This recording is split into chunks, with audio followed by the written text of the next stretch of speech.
Entertainment and royal reporter Kinsey Schofield. Kinsey, the Emmys were on today and the celebs couldn't help themselves. They had to get political. They had to make statements. Interested in your thoughts on that. And Rob Schneider, who surprised a lot of people, posting this tweet. Here's a rare celebrity conservative. He said there is one candidate who they have tried to murder twice and another candidate who no one votes for but was appointed. Which one do you think is a threat to the establishment forever war machine? Which one represents freedom? Tell me how you see this trend of celebrities making their political views known. Well, Rita, after today's assassination attempt, I really truly thought that the Emmys would be like a somber, delicate experience where they laid off the politics. The Emmys happening right now, ripping into J.D. Vance, childless cat ladies, a lot of jokes like that, still kind of vicious and nasty in their tone when it comes to political rhetoric. And it's, can we just not take a break? Can we have time to process the state that our country is in and how, sad and frightening that people think it's okay to try to shoot at political figures. I am highly disappointed in the Emmys tonight. I'm highly disappointed in some of the celebrities, and it's just not the place. Absolutely, you're 100% right. But yeah, I'm not shocked that they didn't pause and reconsider the things they were going to say, because they didn't do anything different the last time someone tried to kill Donald Trump. That sort of rhetoric just continued. Now, last week, pop superstar Taylor Swift announced her endorsement for Kamala Harris. Doesn't really surprise anybody. Her politics have always been very left since she started sharing her opinions.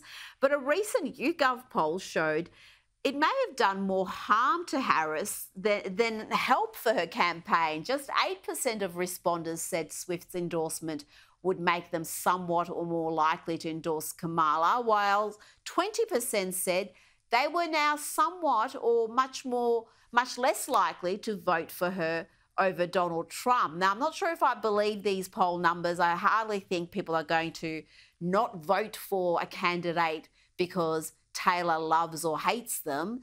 66% did say that it made absolutely no difference. Donald Trump's now made his feelings about Taylor Swift known.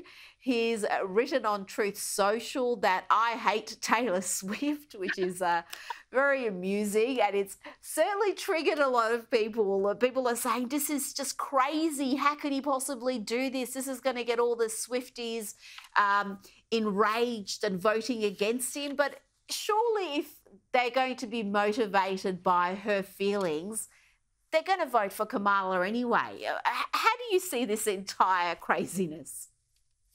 Oh, my favorite Trump tweet ever was, "I've never seen a skinny person drinking Diet Coke." He is funny. And I think he does a lot of things in humor. And I certainly think that this is one of those cases. A few weeks ago, he was tweeting AI Taylor Swift endorsements, fawning over her. I think this is a joke. And, I certainly think we've got to take the internet away from him if he gets back into the White House. Oh, you know what? I don't think it is a joke. I think he means it. And I think he's shown over the years that he hates people who hate him. So I'm not surprised if he's changed his mind about Taylor Swift. But if you had any ideas about her politics, none of this would be surprising. Now, let's talk about Prince Harry. He's turned 40. The King and the Prince of Wales have paid tribute to the exiled prince on their social media pages. And on reaching this milestone birthday, Kinsey, Harry is in line to get quite a windfall. Can you tell us about that and his attitude to being 40? That's right. So his great grandmother, the late Queen Mother, left her grandchildren a significant amount of money that they could receive on their 21st birthday and then the rest on their 40th birthday. So we expect for Prince Harry to receive between £7 and £8 million. I'm sure it's a pretty good 40th birthday for him. But what I love about the social media mention they cropped Meghan Markle out of that photo. Meghan Markle is sitting to the right of Prince Harry, and they cropped her out of that photo. And so, I do think that they're going to continue to wish Prince Harry and even maybe Meghan Markle a happy birthday on some of these significant dates, like 40, like 50. I don't think that this is the olive branch that everybody is. Maybe it's a bit of one, but this is not going to bring this family back together.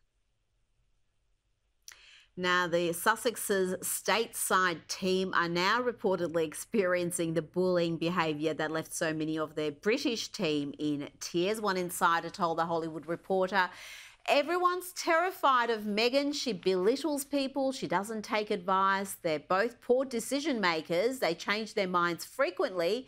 Harry is very, very charming, no airs at all, but he's very much an enabler, and she's just terrible. And another said, she's absolutely relentless. She marches around like a dictator in high heels, fuming and barking orders. I've watched her reduce grown men to tears. We spoke last week about how Meghan is attempting to paint herself as this kind, gentle soul and this summer of love that she's experiencing. How's she going to react to these sort of allegations being published?